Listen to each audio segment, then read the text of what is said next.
அவ்வளோதான். புரிஞ்சு போச்சு. என் நெஞ்சில் கூடி இருக்கும் அந்த ஒன் லாஸ்ட் டைம் பார்க்க எல்லாரும் ஸ்டேடியமில் கூட்டிட்டோம்.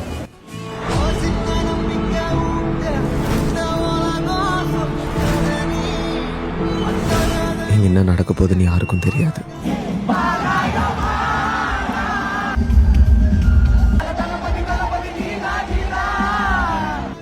அந்த ஒன் லாஸ்ட் ஸ்பீச்சுக்காக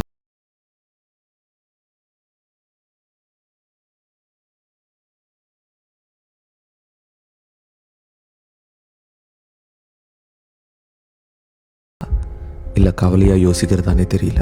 ஆனால் இந்த அன்பு, இந்த கூட்டம், இது எல்லாமே ஒரு மனுஷனுக்காக தான். தளபதி விஜய்.